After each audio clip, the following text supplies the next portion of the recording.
Hey guys, it's Carly from All the Pretty Books, longtime Harry Potter book collector. I've been collecting rare and signed Harry Potter books since about 2009 and Harry Potter translations since around 2014. And today I thought we'd discuss the Albanian Harry Potter books because they don't get a lot of airtime. They don't have unique cover art, but they do have some interesting stuff that goes on with the Albanian books, so I thought we'd chat about it. The Albanian Harry Potter books are published by Duddle. You can see their emblem there, and it's on all the Harry Potter books that they've made, regardless of cover. I don't know how to pronounce that properly, but Duddle, that's the publisher. They're translated by Emmett Castleruho, and I apologize for butchering the name. I don't speak Albanian, but they had the same translator for all 7 books, which doesn't always happen. I know Bosnia did, but again, that doesn't always happen. So anyway, same translator for all 7 books, which I think is actually pretty cool as far as continuity goes. In 2001, the publisher released their translation of Philosopher's Stone in Mary Grand Pré cover art, which we see from the US books. All 7 books were released in the Grand Pré cover art. I only have books 1 and 3 because the Grand Pré Albanian books are quite hard to find, even in Albania. I know my search was a little bit more difficult, and we'll get into why a little bit later, but definitely the Grand Pré books were harder to find or for me to track down, so I just have book 1 and book 3 right now. And I really don't think I'll be completing that because I have so many Grand Pré Harry Potter books. I mean, like I said, Mary Grand Pré illustrated all 7 of the US Harry Potter books, and also there are many translations that have Grand Pré cover art.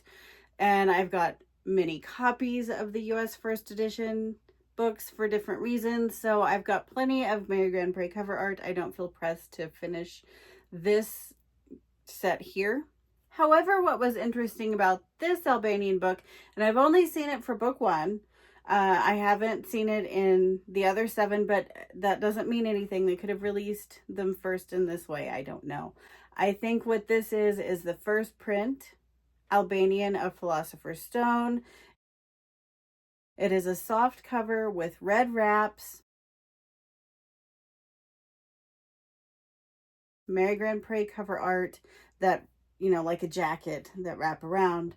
I think it is probably a first print. I've chatted with Adam, the Harry Potter specialist, and he thinks it's also a first print of the Albanian, and we'll get into why it's difficult to tell later. So aside from the book 1 that I just showed you, the other translations, I should say, are soft cover with flaps that open like that. You'll see that on all the rest of the books. And you'll even see Mary Grand Pré book 1 cover art like that too, and you find those much more common than the one I just showed you. Anyway, with the Albanian books, book 2 followed in 2002, books 3 and 4 were in 2003, book 5 was in 2004, book 6, 2006, and 7 was in 2008. And like I said, all 7 books were published in the Mary Grand Pré cover art, so you can find them. I've seen pictures of full sets of the Grand Pré cover art. I've only just owned 2 of the 7. Since I only have Albanian books 1 and 3, I'm going to show you just the American first edition books, just so those who aren't familiar with the Grand Pré illustrations or don't know that they're familiar with the Grand Pré illustrations will know what they look like.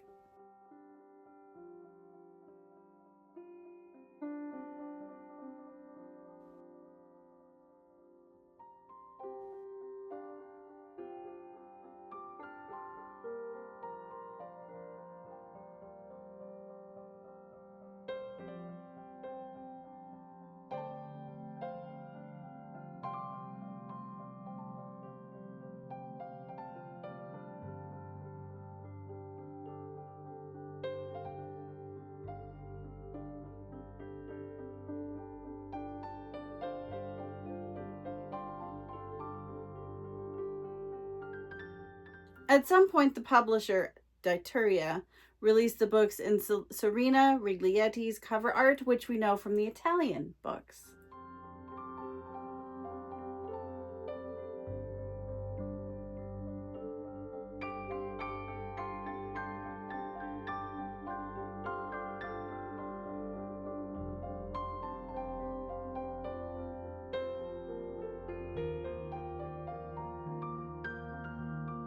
And I'm sure you noticed those weren't in Albanian, those were the Italian versions. I actually don't own any of the Italian Albanian books or the Italian covered Albanian books because they're actually a little bit hard to find. When you do find them, they can be a little bit pricey, and I would have rather bought other things when I could have bought the Albanian Italian Harry Potter books, and I already have examples of those covers here, so not too pressed.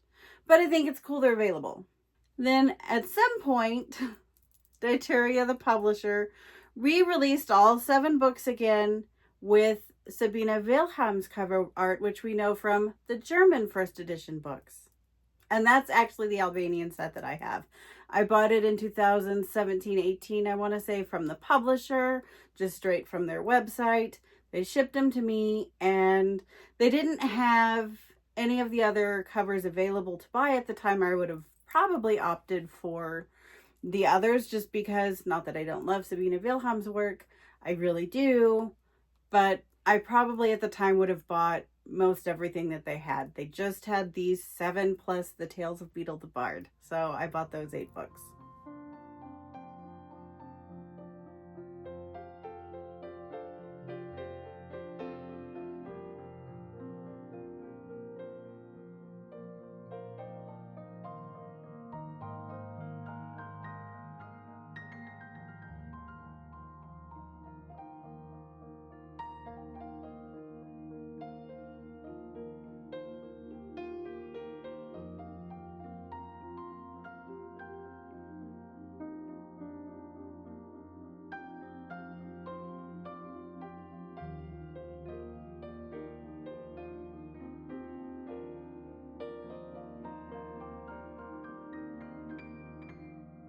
And then most recently, the publisher released the books in the Johnny Duddle cover art. I don't have any of those because I have so many other books with the Johnny Duddle cover art that, much like the May Grand Prix, I'm not super pressed to buy them. But they are available. You can actually buy them straight from their website. They didn't have the ones I just showed you up anymore. They just had the Duddle books up with the Tales of Beetle the Bard and I think a few of the other books like that.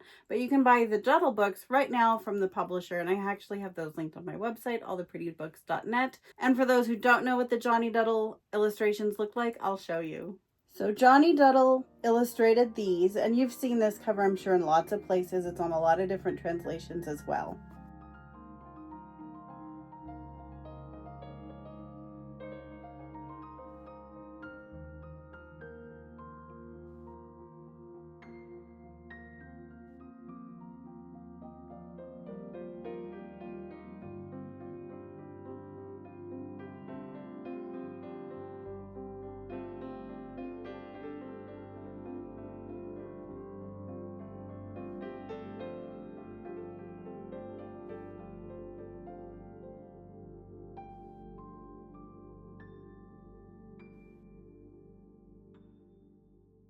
So if you love those covers and you'd like the Albanian books in them, you're in luck. You can just, like I said, go to the publisher's website. I'll link it below. It's also linked on my website, and you can buy yourself a set for the cost of a new book plus shipping to wherever you are in the world.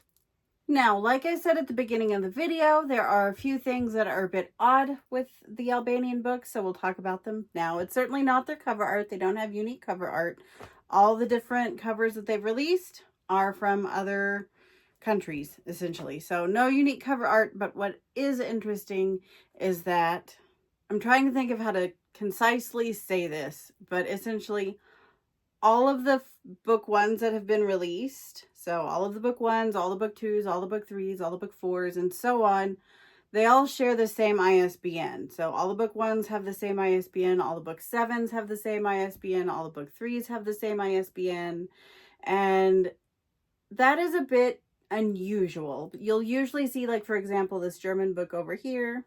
Here's a German first edition, and here's the adult edition German. Both German books, both Carlsen Verlag publisher, just they're going to have different ISBNs. The adult ISBN is here. First edition ISBN. And you can see they're different, which is pretty normal when a publisher releases a new edition of books. You see oddities like the Albanian, rarely, but for the most part, when a publisher releases a new set of books, they usually classify it as a new edition, gets their own ISBN, and that's how it's categorized. So essentially what an ISBN is it means International Book Number, and it is how books are identified. So publishers will use the ISBN, libraries will use ISBNs to, identify their books. They know that if they scan in this ISBN, they'll have an Albanian book. It may not be this cover, but they'll have an Albanian book. But if a library scans in the German first edition ISBN on the back here, the library will know they have the German first edition Harry Potter and the Philosopher's Stone. Again, it's the same ISBNs on the backs of the books. So why that's frustrating is I like to search, especially for certain books where I don't care about print and I just want an example of an edition of that book. Because I do collect lots of translations, and with translations, I don't care necessarily about print unless there's something very special about an early print, a later print, or whatnot. So I just want an example. So I frequently search by ISBN. So that's why on my website I have all the ISBNs from the books. Some books actually don't have them, but books that have them, which are most, I'll put the ISBNs in there for those who want to search via ISBN for the book. If you search for ISBN for the Albanian books, you'll pull up any of the book 4s. If I'm looking for Goblet of Fire Albanian in the Mary Grand Pré cover, I have 4 different covers to choose from, and I've seen sales ads, and this has happened to me in real life, where I tried to buy the Mary Grand Pré cover of book 1, and it had the title, it had the picture of Mary Grand Pré book, and then it had the same ISBN, and this was before I knew they were different, or the same rather, between or among all the books. So I bought the book. It was this cover here, and the seller didn't understand why I cared and why I wanted a different cover. They said it's all the same inside, and they didn't understand why I cared. I tried to explain why I cared, and they didn't care about my response. So that's about as far as that went. So if anything, just be aware of this if you're going to be searching for the Albanian books. If you just want an example of the Albanian books in your collection, you can go to the publisher's website and get yourself a copy. If you're cover specific, it becomes much harder because sales ads can be inaccurate, like what I ran into, and I've actually run into that quite a bit. And if you search with ISBN, you're going to find all of the books. So just be aware. It is frustrating. I actually emailed the publisher a few years ago to see if they could at least give me a timeline. Like, I was pretty sure the Mary Grand Pré covers came first. And at the time, I thought that the Sabina Wilhelm covers came second. And the Italian covers came third.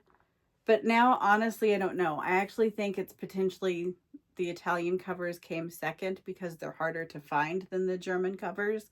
But I really don't know. So I emailed the publisher to see if they would tell me any bit of information. And they essentially asked why I cared. And they didn't know. So I left it alone. I got nowhere with them. I'm sure they're very lovely, but they didn't understand my question or why I cared, and I tried to explain, and it just didn't go very far. But if you know the answer, please let me know. I'll put my contact details below. You can also contact me through my website, alltheprettybooks.net. I would actually love to be able to know the order of publication for these books, just so I can have it arranged on my website in the right order. And also, I would like to know, like, the order of operations, I guess. I do know the Albanian Tales of Beetle the Bard, this guy right here, which is also Johnny Duddle cover art, was published in 2018. So that could be when the Johnny Duddle covers were released. I do know that the Johnny Duddle covers were released at least by 2020 because I'm able to see their 2020 catalog and the books are on there. But I don't see anything else prior. So I really don't know when Deturia published the Johnny Duddle cover art books. But I do know it was after I bought my German cover art set in 2017-18. And I do know that I bought this guy with those other books, so I'm not sure when the Duddle books came out. There's a lot about the Albanian books I really don't know. I know that was a lot of information, guys, and I know some of it was pretty technical, but if you have any questions about what I've discussed or it's still kind of mucky, don't hesitate to reach out. I'll put my contact details down below. You can also reach out to me through my website or my Instagram. I'll put all of that information down below too. I'm pretty easy to find. And I don't mind helping clarify or answer any of your book collecting questions. If you would like more Harry Potter content, I do co-host a podcast called Dialogue Alley. We have a lot of fun. We're all translation collectors and we collect actually quite a bit differently from each other, so that's pretty fun. We are also the official Potter Collector podcast, so Peter's on with us quite a bit, and we have so much fun. We just have a lot of fun, and we talk about collecting and Harry Potter news and Harry Potter things and pretty much all things magical. So I'll put that link down below too. Anyway, I've got to edit. It has gotten late, and then I've got to get this video up on YouTube for tomorrow, and tomorrow is my Friday. So I start back to work tomorrow. So anyway, I've got to get to bed. I hope y'all enjoyed the video, and if you have any topic ideas, don't hesitate to let me know those as well. With that, I'm going to say thanks for watching. Y'all are great. Stay magical, and as always, happy collecting. Good night.